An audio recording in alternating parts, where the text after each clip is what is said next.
नमस्कार साथियों, स्वागत है आपका एपी टीचिंग क्लासेस पर। और आज हम महत्वपूर्ण टॉपिक का अंतिम दिन यानी कि महासागरीय धाराओं का अंतिम वार, जिसमें सारे प्रश्नों को लेकर आए हैं, उन सबको सॉल्व करेंगे और देखेंगे कि जो हमने पढ़ा है उस तरीके से पढ़ने से कितना आसान होता है कि अच्छे एग्जामों के क्वेश्चन कर पाना। तो चलिए देर ना करते हुए सबसे पहला क्वेश्चन पढ़ते हैं। पहला क्वेश्चन है, इसको देखिएगा। निम्नलिखित समुद्री धाराओं में से कौन हिंद महासागर की धारा नहीं है? क्वेश्चन ये पूछा गया कि कौन सी हिंद महासागर की धारा नहीं है। जब हम हिंद महासागर को पढ़ रहे थे तो हमने देखा था कि यहां से उत्तरी जो हिंद महासागर है उसकी हमने धारा कोई पढ़ी नहीं थी, लेकिन दक्षिण में जब हम पढ़ी थी तो हमने यहाँ पर एक देखा था, ये मोजाम्बिक चलती है, यहां से अगुलहास चलती है और उसके बाद एक पश्चिमी ऑस्ट्रेलियाई धारा भी चलती है।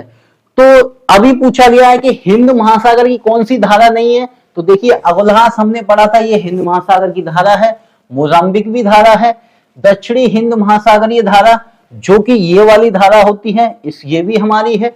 बेंगवेला ये हिंद महासागर की नहीं है और ये हिंद महासागर की नहीं है, तो किसकी है भैया? तो ये दक्षिणी अटलांटिक की है। ये ध्यान रखना, दक्षिणी अटलांटिक में अफ्रीका तट पर बहने वाली दक्षिण से उत्तर की जलधारा है, जिसको हम वेंगुएला की जलधारा कहते हैं। तो ये उत्तर प्रदेश पीसीएस के मेंस में क्वेश्चन पूछा गया था। अगला देखते हैं, सारगासो समुद्र की विशेषता। पूछा है कि ये समुद्र क्यों विशिष्ट है। पहला, अति ठंडा पानी, नहीं हमने तो ऐसा नहीं पढ़ा। अति गर्म पानी, ये भी नहीं पढ़ा। अत्यधिक लवणीय पानी, इसके बारे में भी हम नहीं पढ़ा। हमने पढ़ा है क्या? विशिष्ट समुद्री वनस्पति। हमने ये पढ़ा है कि यहां पर एक घास है जिसका नाम है सारगैसम। उस सारगैसम के नाम पर इसका नाम सारगैसो या सारगासो रखा गया है। और ये एक विशिष्ट सागर है जिसकी एक आदर्श स्थिति उत्तरी अटलांटिक महासागर में, नॉर्थ अटलांटिक ओशियन में प्राप्त होती है हमें, और उसी के नाम से इसका नाम रखा गया है सारगैसो सागर, जहां पर एक विशिष्ट वनस्पति मिलती है। ये समीक्षा अधिकारी में क्वेश्चन आया था। समीक्षा अधिकारी के 11 फरवरी को एग्जाम है। अगला, विश्वतीय प्रतिधाराओं, यानी कि वही प्रतिविश्वतीय धाराएं कहेंगे इनको हम। क्या कहेंगे? प्रति विश्वतीय धाराएं। ये क्वेश्चन अच्छा है। इक्वेटोरियल काउंटर करंट के पूर्वाभिमुख प्रवाह, यानी कि जो उसका प्रवाह है, जो उसकी दिशा है, उसकी व्याख्या कैसे होती है? ये आईएएस 2015 में क्वेश्चन पूछा गया। अभी मैंने आपको बताया था कि जितनी भी इक्वेटर पर जो जलधाराएं चलती हैं उनमें सबसे महत्वपूर्ण जिसका योगदान होता है वो है पृथ्वी का घूर्णन। तो पृथ्वी का अपने अक्ष पर घूर्णन ही विश्वतीय जलधाराएं, प्रतिविश्वतीय जलधाराओं की उत्पत्ति के लिए महत्वपूर्ण होता है। तो यही आंसर होगा इसका। दूसरा हम पॉइंट देख लें, दो विश्वतीय धाराओं का अभिसरण।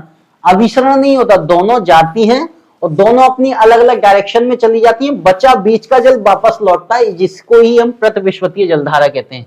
जल की लवणता में अंतर, ये भी नहीं होगा, ये भी नहीं होगा। विषुवत के पास प्रशांत महासागर से इसका ऐसा कोई संबंध नहीं है, तो बेल्ट ऑफ कॉम से ही इसका संबंध नहीं है। तो इसका आंसर होगा ए। बहुत महत्वपूर्ण प्रश्न था। अगला, निम्नलिखित कारकों पर विचार कीजिए। पहला है पृथ्वी का आवर्तन, वायुदाब और हवा, महासागरीय जल का घनत्व, पृथ्वी का परिक्रमण। पूछा है उपर्युक्त में से कौन से कारक महासागरीय धाराओं को प्रभावित करते हैं। आपको अगर पहली क्लास याद हो तो मैंने महासागरीय धाराओं को प्रभावित करने वाले, उत्पन्न करने वाले कारक बताए थे। तो जिसमें वायुदाब और हवा बिल्कुल बताया था, महासागरीय जल का घनत्व तो ये भी बताया था, पृथ्वी का परिभ्रमण ये भी बताया था और पृथ्वी का घूर्णन भी बताया था। आवर्तन की अगर आप इंग्लिश देखेंगे इसका मतलब ये घूर्णन लिखा हुआ है। क्या लिखा हुआ है? घूर्णन। यानी कि चारों इसके कारक हैं जो महासागरीय धाराओं को प्रभावित करते हैं। तो पहला भी, दूसरा भी, तीसरा भी और चौथा भी। 1 2 3 4 होना चाहिए ऑप्शन में, लेकिन हम जब ऑप्शन देखते हैं, या आईएएस की खासियत है, आपको एलिमिनेट कराएगा। जब हम ऑप्शन देखते हैं तो ये 4 ऑप्शन नहीं है इसमें, 1 2 3 तक ही है, और या फिर 2 3 4 है। अब आप देखिए, पृथ्वी पर जो जल धाराएं महासागरीय धाराओं को सबसे ज्यादा इफेक्ट करता है घूर्णन। आपने कई बार पढ़ा करता है। वायुदाब, हवा को भी हमने देखा, महासागरीय जल, लेकिन इनका इफेक्ट थोड़ा कम होता है, क्योंकि परिक्रमण जो है पृथ्वी का सूर्य के प्रति क्या है, चक्कर लगाने की प्रक्रिया को कहते हैं। इफेक्ट होता है, लेकिन सर्वाधिक इफेक्ट की अगर बात करें तो इन तीनों का ही होगा। तो और ऑप्शन में हमारे पास चौथा भी नहीं है, तो हमें एलिमिनेट करना ही होगा। तो आंसर क्या होगा? बी। और इसका सही आंसर भी यही है। पृथ्वी का परिक्रमण बिल्कुल प्रभावित करता है, लेकिन इनकी अपेक्षा ये ज्यादा है। और दूसरा बात यह है कि हमारे पास 1 2 3 4 ऑप्शन नहीं है।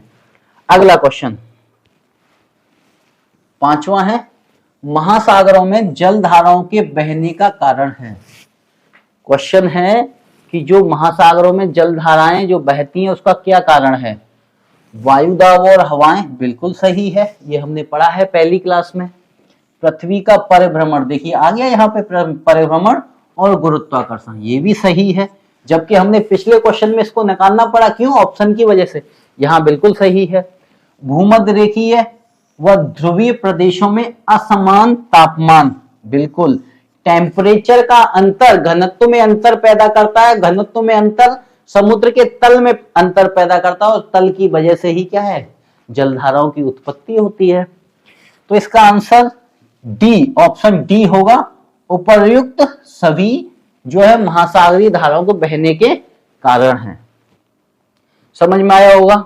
अगला क्वेश्चन है, निम्नलिखित में से कौन कौन सा सागर महासागरीय मरुभूमि के रूप में संबोधित किया जाता है?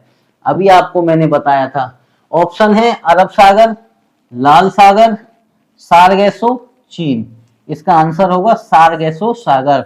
सारगैसो सागर की आदर्श स्थिति अटलांटिक महासागर में, कौन से में? नॉर्थ अटलांटिक ओशियन में होती है। और सारगैसो सागर की विशेषता, यहां पर एक वनस्पति जिसका नाम है सारगैसम, इसके अलावा एक विशेषता ये शांत रहता है। और एक और, जब मैंने सारगैसो पढ़ाया था आपको तो ये भी बताया था, ये गतिहीन है और यहां पर प्रति चक्रवातीय दिशाएं पाई जाती हैं।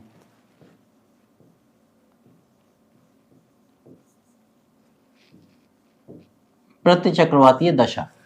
तो ये 4 चीजें सारगैसो सागर की महत्वपूर्ण है, जिनसे हमेशा कभी पूछे। सारगैसो सागर की आदर्श स्थिति नॉर्थ अटलांटिक ओशियन में होती है। सारगैसम यहाँ की घास है, शांत जल होता है और गतिहीन होता है, प्रति चक्रवातीय दिशा इसकी यहाँ पर पाई जाती है। ठीक है ना। अगला क्वेश्चन, कौन सी जलधारा अटलांटिक महासागर में नहीं, यहां इंपोर्टेंट है, आप पढ़ने का क्रम भी देखिए, नहीं प्रवाहित होती है? अटलांटिक महासागर में नहीं होती है। अगर हमें यह पता हो कि अटलांटिक महासागर में कौन कौन सी होती है तो भी हम कर लेंगे। जैसे ही हम अटलांटिक महासागर की बात करते हैं, यहां से एक विश्वतीय, यहां से गल्फ स्ट्रीम, यहां से लेब्राडोर, ये उत्तरी अटलांटिक प्रवाह जो कई भागों में बट जाता है, और ऊपर से एक धारा आती है ग्रीनलैंड की, उसके बाद यहाँ पे केनारी। ठीक है, एक तो ये है, इसका मतलब गल्फ स्ट्रीम, लेब्राडोर, उत्तरी अटलांटिक प्रवाह और केनारी। यहां पर अगर हम देखें तो ये ब्राजील की, यहां से फॉकलैंड की, और ऐसे करके ये वेनेजुएला की जलधारा यहां पर चलती है। क्वेश्चन पूछा है अटलांटिक महासागर में नहीं होती। देखिए ये वाली जो प्रवाह यहां से बटता है, वहां पे रेनल आती है ना, इसका मतलब ये अटलांटिक महासागर में होती है। इरमिंगर, ये देखिए, अगर आपने ये विभाजन नहीं पढ़ा होता तो इरमिंगर को आप पहचान नहीं पाते। इरमिंगर यहां चलती है आइसलैंड के दक्षिण में, तो ये भी प्रवाहित होती है। और वेनेजुएला की जलधारा अभी हमने यहां से पढ़ा, ये भी प्रवाहित होती है। सुषमा की जलधारा, यही आंसर है इसका, सुषमा की जलधारा क्यूरोशिवो जलधारा का ही पार्ट है जो जापान के सागर, जापान तट पे प्रवाहित होती है, जो कि प्रशांत महासागर में है। ठीक है ना, तो ये समझ में आया होगा। अगला क्वेश्चन देखते हैं। देखिए, जो महासागरीय धारा बेमेल है, बेमेल का मतलब जो मेल नहीं खाती, महासागरीय धाराओं से देखो आप क्वेश्चन की बात करते हैं तो या तो पूछा गया है कि वो ठंडी है या गर्म है, वार्म है या कोल्ड है, या ये पूछा गया है कि कौन से ओशियन में है, अटलांटिक में है, पैसिफिक में है या हिंद महासागर में है, इंडस वाले। ठीक है ना, तो आपसे पूछा बेमेल, यानी कि मेल इन्हीं में से नहीं होगा। या तो आप गर्म की बात करिए। अब देखते हैं उत्तर भूमध्य रेखीय धारा। उत्तर भूमध्य रेखीय धारा को हम कह सकते हैं उत्तर विषुवतीय रेखीय धारा। ठीक है ना, तो ये जो जलधारा है ये अटलांटिक में भी मिलती है और पैसिफिक में भी मिलती है, लेकिन होती है वार्म में। ठीक है, ये समझ में आया। गल्फ स्ट्रीम ये अटलांटिक में मिलती है लेकिन होती है वार्म है। उत्तरी अटलांटिक ड्रिफ्ट ये अटलांटिक में मिलती है, होता वार्म है। कैलिफोर्निया ये पैसिफिक ओशियन में मिलती है और होती है कोल्ड। ठीक, तो क्वेश्चन पूछा बेमेल, तो ये उत्तरी अटलांटिक में है, ये भी उत्तरी अटलांटिक में है, ये भी उत्तरी, यानी कि कैलिफोर्निया धारा जो है यहाँ पे गलत लिखी हुई है, ये प्रशांत महासागर की ठंडी जलधारा है। बाकी की पहली ये तीनों जलधाराएं कैसी हैं, ये अटलांटिक महासागर की जलधाराएं हैं। एक तो ये, दूसरा ये तीनों देखिए आप वार्म हैं, ये भी वार्म है, ये भी वार्म है, ये भी वार्म है, तो भी हम कैलिफोर्निया को निकाल सकते हैं। इसका मतलब कैलिफोर्निया ही बेमेल है। ठीक है, अगला क्वेश्चन देखते हैं। लेब्राडोर की जलधारा गल्फ स्ट्रीम से मिलती है। बड़ा अच्छा क्वेश्चन है, आपको मैंने पढ़ाया है, जब मैं बोल रहा हूं उसको भी ध्यान रखा कर, उसमें मैंने बोला होगा जरूर। ये अटलांटिक महासागर, यहां से धारा चली और ये गल्फ स्ट्रीम चली, इधर से लेब्राडोर आई और यहाँ पे दोनों मिलती हैं। जब ये मिलन को अगर हम देखें तो ये वाला एंगल पूछा है कि ये वाला अक्षांश कौन सा है, तो ये 40 डिग्री नॉर्थ उत्तरी अक्षांश है। इसमें आंसर देखिए क्या है, 40 डिग्री उत्तरी अक्षांश के पास क्या है, लेब्राडोर और गल्फ स्ट्रीम आपस में मिलती हैं। ठीक है ना, अगला देखिए। निम्नलिखित में से कौन सी 3 गर्म जलधाराएं हैं। क्वेश्चन पूछा है कि गर्म जलधाराएं कौन सी हैं। अगर हम पहले वाले को देखें, गल्फ स्ट्रीम यहां बहती है, गर्म है। चुराइल, चुराइल यहां से ऊपर से आती है, ये ठंडी है। तो ये ऑप्शन तो खत्म ही हो गया कि भैया चुराइल ठंडी है, ये तो होगा नहीं। क्यूरोशिवो ऐसे बहती है, ये गर्म है, ये सही है। चुराइल ऊपर से आती है, ठंडी है, ये भी गलत हो गया। क्यूरोशिवो गर्म है, सही बात। गल्फ स्ट्रीम गर्म है। मोजाम्बिक यहां चलती है, ये भी गर्म है, तो इसका मतलब ऑप्शन ये सही है। अगला भी चेक करते हैं, गल्फ स्ट्रीम ये भी गर्म है, मोजाम्बिक ये भी गर्म है। ब्राजील, ब्राजील की जलधारा ऐसे ऊपर से आती है, ये भी वार्म है, इसका मतलब आंसर ये भी सही है। इस क्वेश्चन के आंसर सी और डी दोनों सही हैं। और ये उत्तर प्रदेश पीसीएस में पूछा गया है, निश्चित रूप से सभी को समान अंक मिलेंगे इसमें, क्योंकि इसके आंसर 2 हैं, सी और डी। चलिए आगे चलते हैं। निम्नलिखित कथनों में से कौन से सही हैं।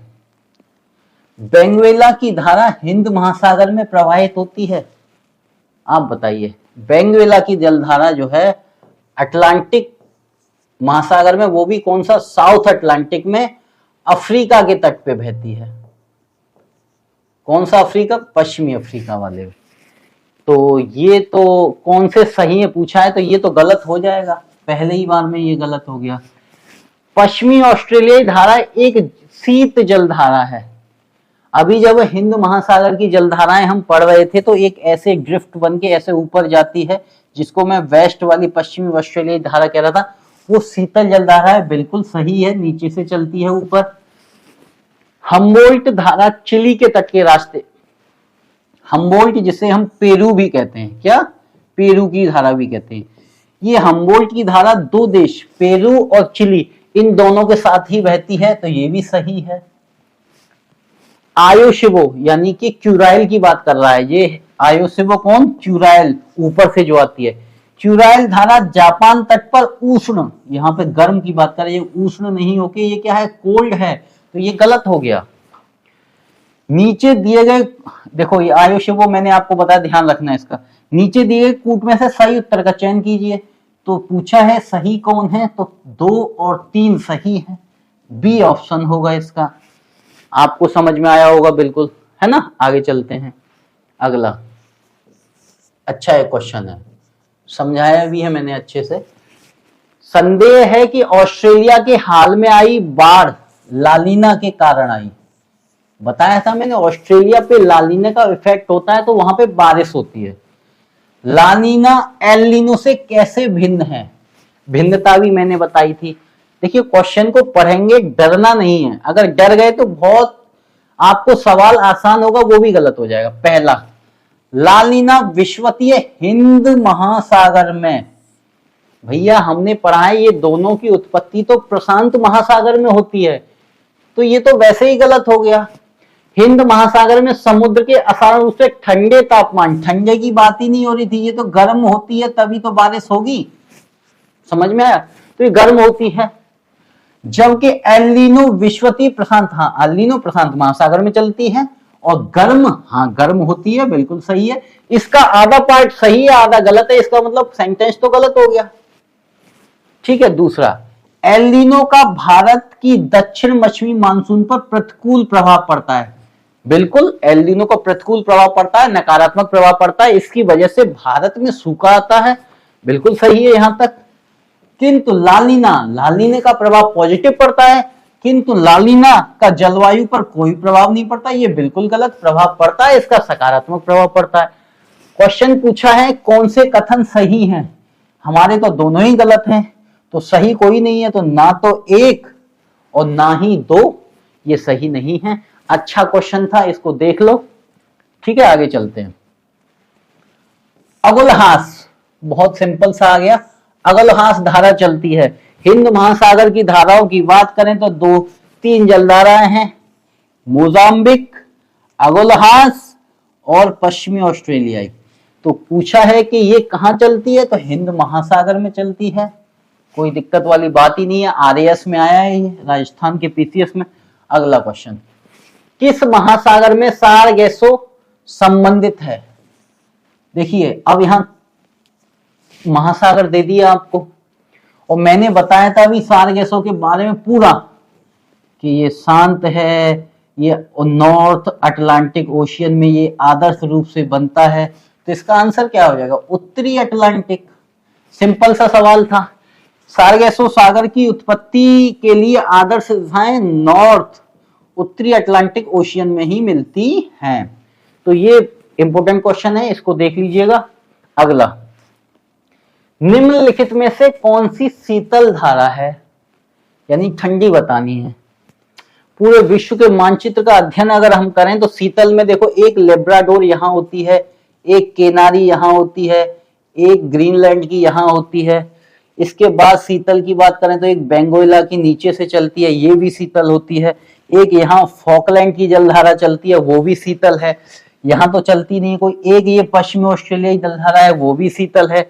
यहाँ पर एक पेरू के पास चलती है हम्बोल्ट की धारा है, वो भी शीतल है। अब क्वेश्चन पूछा है कि शीतल कौन सी है, तो भैया देख लो, बेंगोइला ये वाली, हाँ बिल्कुल शीतल है।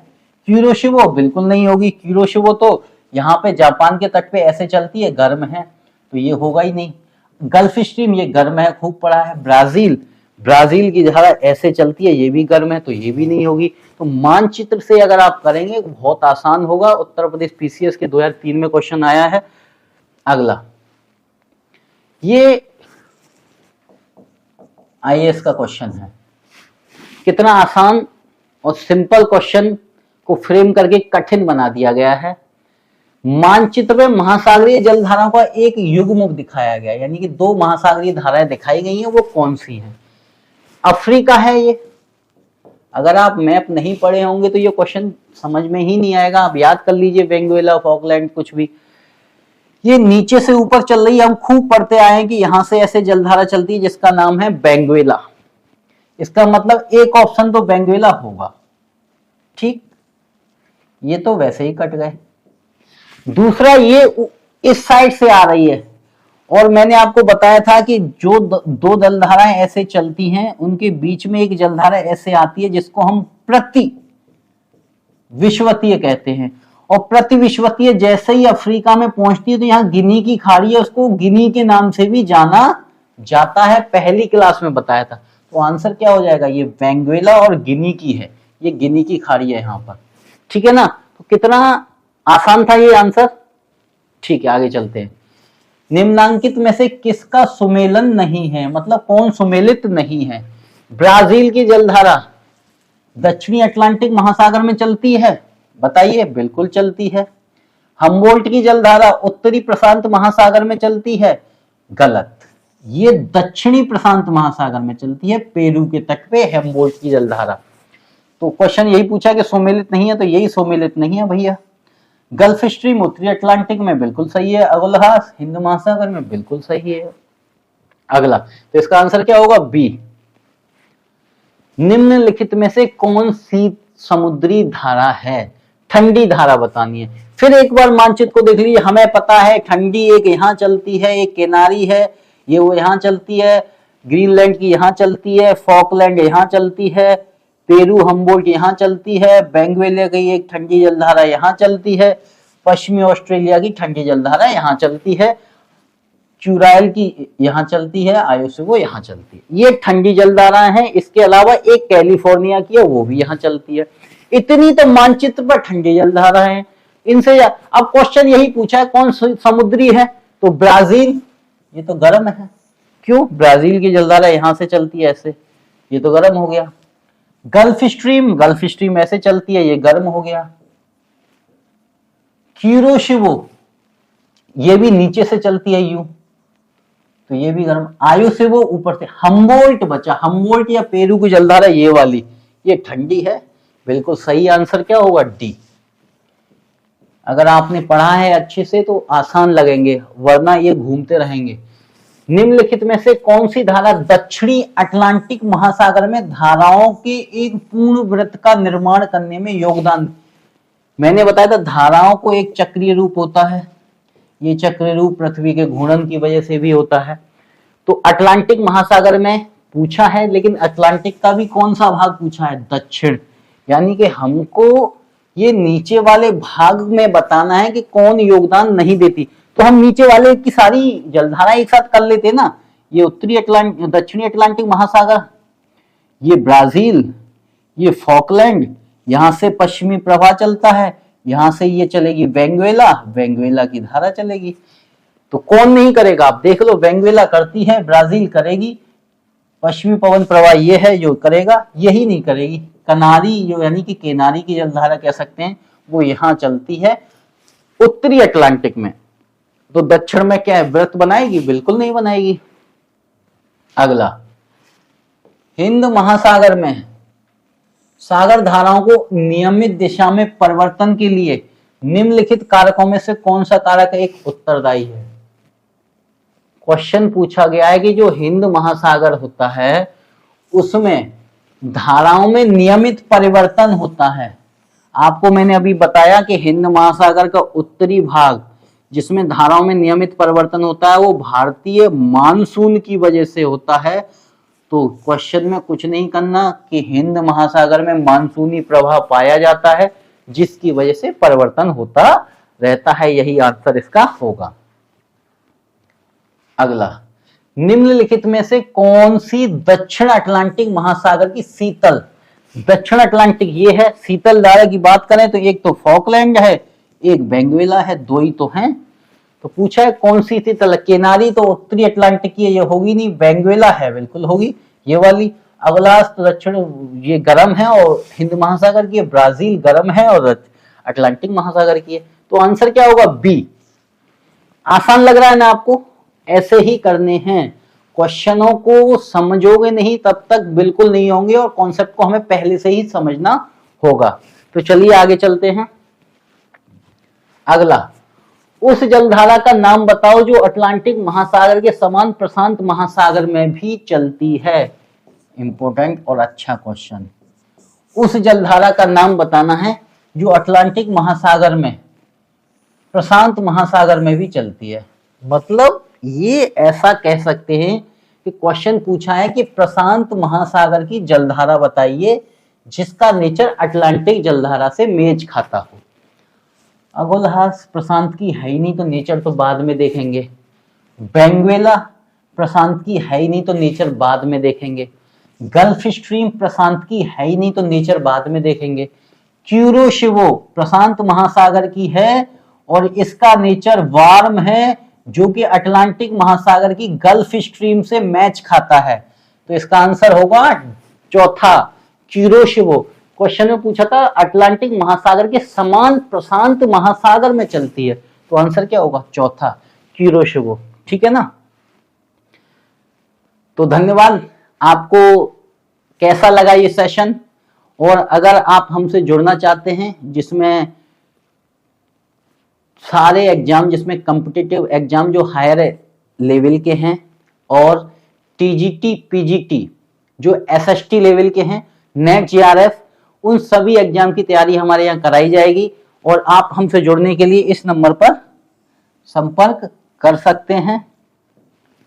तो चलिए विदा लेते हैं, अगली वीडियो में फिर मिलेंगे। धन्यवाद।